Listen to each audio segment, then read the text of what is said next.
तो चलिए आज के इस विश्लेषक एपिसोड में एक ऐसी हैरान कर देने वाली कहानी में चलते हैं जिसने पूरी दुनिया को चौंका दिया। 22 फरवरी 2026 की उस सुबह के बारे में सोचिए। किसी ने सपने में भी नहीं सोचा था कि मेक्सिको के एक छोटे से शांत पहाड़ी टूरिस्ट टाउन तपानपा में दुनिया का मोस्ट वांटेड ड्रग लॉर्ड छिपा होगा। ये था एल मेंचो, एक ऐसा इंसान जो सालों से किसी भूत की तरह गायब रहता था और जिसके सिर पर $5 मिलियन का इनाम था। हुआ ये कि भोर होने से ठीक पहले स्पेशल फोर्सेस और आर्मी ने एक बिल्कुल खामोश ऑपरेशन शुरू किया। वहां भारी गोलीबारी हुई। एल मेंचो ने जंगल की तरफ भागने की पूरी कोशिश की, लेकिन आखिरकार वो पकड़ा गया और अपनी चोटों की वजह से मारा गया। इस एक घटना ने सच में पूरे देश को हिलाकर रख दिया। लेकिन यहाँ एक सबसे बड़ा सवाल उठता है जो इस पूरी कहानी का बिल्कुल केंद्र है। आखिर कैसे नेमेसियो ओसिग्वेरा सर्वांतेज, जिसे दुनिया एल मेंचो के नाम से जानती है, एक मामूली क्रिमिनल से इतनी बड़ी ताकत बन गया? इस बात को समझना बहुत जरूरी है। मतलब सोचिए जरा, एक आदमी जो कभी सैन फ्रांसिस्को में एक बार के अंदर चोरी छिपे हेरोइन बेचता था, वो अचानक से एक ऐसे नार्को साम्राज्य का मालिक कैसे बन गया जिसकी ताकत आज कई देशों की सेनाओं से भी ज्यादा हो गई थी? इस कहानी में सबसे बड़ा टर्निंग पॉइंट दरअसल 1997 का साल लेकर आया। होता क्या है कि अमेरिका से डिपोर्ट होने के बाद एक सजाया फाफ्ता ड्रग डीलर मेक्सिको वापस आता है और ध्यान दीजिएगा, वो एक पुलिस ऑफिसर बन जाता है। जी हाँ, और यहीं से सब कुछ बदल गया। पुलिस फोर्स में रहते हुए उसने सिस्टम की कमजोरियों को बहुत करीब से समझा। उसने ये जाना कि कौन कितने पैसों में बिकता है और भ्रष्टाचार का ये पूरा नेटवर्क आखिर काम कैसे करता है। बड़ी चालाकी से इसी अंदरूनी जानकारी को उसने अपना सबसे बड़ा हथियार बनाया। और फिर 2010 आते आते उसने अपना खुद का एक बेहद खूंखार सिंडिकेट खड़ा कर दिया, जिसे हम CJNG के नाम से जानते हैं। अब बात करते हैं मई 2015 के ऑपरेशन जालिस्को की। इस घटना ने पूरी दुनिया को ये साफ कर दिया कि ये कार्टेल अब कोई आम रास्ते का गैंग नहीं रहा, बल्कि एक पूरी पैरामिलिट्री फोर्स बन चुका था। दरअसल जब सरकार ने एल मेंचो को पकड़ने के लिए मिलिट्री हेलीकॉप्टर्स भेजे, तो कार्टेल ने कोई छोटी-मोटी फायरिंग नहीं की। उन्होंने मशीन गन और RPG-27 रॉकेट लॉन्चर्स का इस्तेमाल करके सीधा उस मिलिट्री हेलीकॉप्टर को ही आसमान से मार गिराया। ये एक बहुत बड़ा झटका था। इस दुस्साहस का जवाब देने के लिए मेक्सिकन सरकार को उस अकेले इलाके में 10,000 सैनिकों को तैनात करना पड़ा था। पाब्लो एस्कोबार के बाद शायद ही किसी ने सरकार को इतनी सीधी और खतरनाक चुनौती दी थी। लेकिन देखिए, इस कार्टेल की असली ताकत सिर्फ उनके आधुनिक हथियारों में नहीं थी, बल्कि उनके बेहद शातिर बिजनेस मॉडल में थी। पहले के कार्टेल्स कोकीन के लिए पूरी तरह से कोलंबिया पे निर्भर रहते थे, जो कि सच में एक लंबा और जोखिम भरा प्रोसेस था। पर CJNG ने पूरा गेम ही बदल दिया। उन्होंने ट्रेडिशनल ड्रग्स को छोड़कर सिंथेटिक ड्रग्स पे फोकस किया। उन्होंने क्या किया कि चीन से सीधे केमिकल्स मंगाए और मेक्सिको के अंदर ही 100 से ज्यादा लैब्स खड़ी कर ली।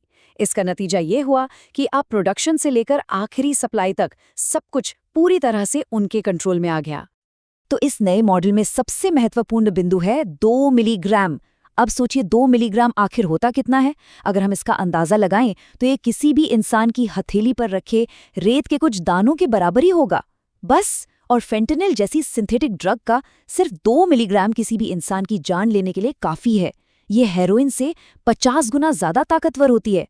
और दुख की बात यह है कि इसी खतरनाक ड्रग ने अमेरिका में हजारों लोगों की जान ली है और देखते ही देखते कार्टेल के लिए सबसे बड़ा और मुनाफे वाला हथियार बन गया। अगर हम इस व्यापार के अर्थशास्त्र पर गौर करें तो नंबर्स सच में हैरान कर देने वाले हैं। एक फेंटेनिल पिल बनाने का खर्च मुश्किल से 10 सेंट्स यानी लगभग 8-9 रुपए आता है, लेकिन सड़कों पर यही पिल 10 से $30 में बिकती है। जरा इस प्रॉफिट मार्जिन के बारे में सोचिए। एक कार्टेल सिर्फ $500 का शुरुआती निवेश करके $20 मिलियन तक का भारी मुनाफा कमा सकता है। और यही वो बेहिसाब पैसा था जिसने CJNG को $20 बिलियन की एक विशाल वॉर चेस्ट दे दी और उन्हें एक खतरनाक पैरामिलिट्री फोर्स में तब्दील कर दिया। लेकिन एक बात तो पक्की है, इतना बड़ा साम्राज्य बिना सिस्टम की मदद की तो बिल्कुल नहीं चल सकता।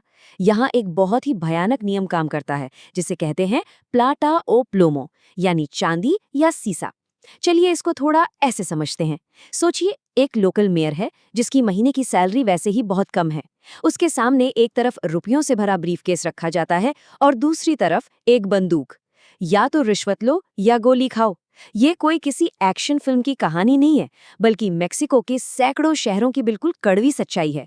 और इसी जमीनी भ्रष्टाचार ने इन कार्टेल्स को बेखौफ होकर अपना काम करने की पूरी आजादी दी। अब आइए इस पूरी कहानी के उस हिस्से की तरफ बढ़ते हैं जो इन कार्टेल्स के उदय की सबसे बड़ी वजह बना, यानी कुछ ऐसी राजनीतिक विफलताएं जहां पूरा सिस्टम ही नाकाम होता नजर आता है। देखिए, ये संकट सिर्फ मेक्सिको की अपनी आंतरिक कमजोरियों का नतीजा नहीं है। दशकों तक वहां पीआरआई पार्टी का प्लाजा सिस्टम चला, और जब वॉर ऑन ड्रग्स शुरू हुआ तो उसने कार्टेल्स को खत्म करने के बजाय उन्हें छोटे पर बहुत ज्यादा हिंसक गैंग्स में बांट दिया। लेकिन अगर हम ध्यान दें तो इसमें ऐसी कई बातें हैं जहां बाहरी नीतियों ने अनजाने में आग में घी डालने का काम किया। जैसे 1980 के दशक में राजनीतिक फायदों के लिए कार्टेल की जमीनों का इस्तेमाल होना, या फिर नेफ्टा एग्रीमेंट, जिसके बाद न जाने कितने मेक्सिकन किसान बेरोजगार हुए और मजबूरन कार्टेल में शामिल होते गए। और इसमें सबसे बड़ी और चौंकाने वाली बात है बॉर्डर पार से हर साल आने वाले लगभग 2 लाख हथियार, जिनमें कुछ ऐसे हथियार भी शामिल हैं जो एक flop American operation fast and furious के दौरान ट्रैक से गायब हो गए थे। तो ये एक पूरा जाल बन गया था। तो जब ये इतना मजबूत नेटवर्क बन गया, तब एल चापो की मौत का असर कैसा रहा होगा? उसके बाद शुरू होता है नार्को टेररिज्म का एक ऐसा विस्फोट जिसने हालात और भी खराब कर दिए। फरवरी 2026 में एल मेंचो की मौत के बाद कार्टेल्स कमजोर नहीं हुए, बल्कि पूरे देश में एक ऐसी हिंसक आग फैल गई जिसकी उम्मीद किसी ने भी नहीं की थी। उसके राइट हैंड मैन ने मेक्सिकन सेना के खिलाफ बिल्कुल सीधी जंग का ऐलान कर दिया। और हैरान करने वाली बात देखिए, हर एक सैनिक की हत्या पर $100 यानी लगभग 2000 पेसोस का इनाम रख दिया गया। सोचिए, एक देश के अंदर एक क्रिमिनल गैंग उसी देश की सेना के जवानों के सिर पर इनाम रख रहा है। ये दिखाता है कि सत्ता का संतुलन ग्राउंड लेवल पर किस हद तक बिगड़ चुका था। और यही वजह है कि इस पूरे दौर को नार्को टेररिज्म कहा जा रहा है। मेक्सिको के 20 राज्यों में एक ही वक्त पर हमले हुए, जगह जगह गाड़ियां जलाई गईं, 250 से ज्यादा जगहों पर हाईवेज पूरी तरह ब्लॉक कर दिए गए, और यहां तक कि मेक्सिको का दूसरा सबसे बड़ा शहर ग्वादालाजारा रातों रात एक बिल्कुल सुनसान खंडर या कह लीजिए घोस्ट टाउन में तब्दील हो गया। अब सीजेएनजी के जो 4 बचे हुए कमांडर्स हैं, उनके बीच गद्दी के लिए जो आपसी लड़ाई शुरू होने वाली है, उसका अंजाम आने वाले वक्त में और भी भयानक हो सकता है। और इन सबके बीच ग्लोबल लेवल पर भी हलचल तेज हो गई। अब आइए थोड़ी नजर डालते हैं ऑपरेशन सदर्न स्पीयर और आपस में उलझती हुई अंतर्राष्ट्रीय राजनीति पर। इस अभूतपूर्व हिंसा का जो अंतर्राष्ट्रीय जवाब आया, वो भी कुछ वैसा ही था जो पहले कभी नहीं देखा गया। अमेरिका ने ऑपरेशन सदर्न स्पीयर शुरू किया, जिसमें बिना किसी ट्रायल के इंटरनेशनल वाटर्स में संदिग्ध ड्रग वेसल्स पर सीधे बमबारी शुरू कर दी। नतीजा ये हुआ कि डिप्लोमेटिक लेवल पर हालात बेहद तनावपूर्ण हो गए। जब ये बयान आने लगे कि कार्टेल्स ही असल में सिस्टम चला रहे हैं, तो जमीन पर किए गए इन हमलों की धमकियों ने मेक्सिको की संप्रभुता पर बड़े सवाल खड़े कर दिए। और अब मेक्सिकन लीडरशिप पर एक बहुत बड़ा दबाव है, ये साबित करने का कि क्या वो किसी बाहरी सेना की दखलंदाजी के बिना खुद इन कार्टेल्स का खात्मा कर सकते हैं या नहीं। तो अगर इस पूरी तस्वीर को हम एक साथ जोड़कर देखें तो एक बात बिल्कुल साफ हो जाती है, ये समस्या सिर्फ गोलियों और सेना की मदद से हल होने वाली नहीं है, क्योंकि ये चक्र तब तक नहीं टूटेगा जब तक बाहरी देशों में ड्रग्स की इतनी भारी मांग है, जब तक वहां से नए हथियार मेक्सिको पहुंचते रहेंगे, जब तक सिस्टम के अंदर पुलिस का वेतन कम और रिश्वत ज्यादा होगी, और जब तक बाहर से इन केमिकल्स की लगातार सप्लाई आती रहेगी। कहने का मतलब है, ये सिर्फ किसी एक देश की आंतरिक प्रॉब्लम नहीं बची है, बल्कि एक ऐसी उलझी हुई ग्लोबल समस्या बन चुकी है जिसकी जड़ें बहुत गहरी हैं। और इन सब बातों के बाद अब आखिर में एक बेहद गंभीर और डरावना सवाल हमारे सामने आकर खड़ा हो जाता है। एल मेंचो भले ही मारा गया हो, लेकिन उसके पीछे जो ये टूटी हुई और हिंसक व्यवस्था रह गई है, उसका आगे क्या होगा? कुछ ही महीनों बाद जून 2026 में फीफा वर्ल्ड कप होने वाला है, और इसकी वजह से पूरी दुनिया की नजरें मेक्सिको के इसी ग्वाडालाजारा शहर पर होंगी। तो सवाल ये है कि क्या ये व्यवस्था दुनिया के सबसे बड़े स्पोर्टिंग इवेंट को इन खूंखार कार्टेल्स के साए से बचा पाएगी?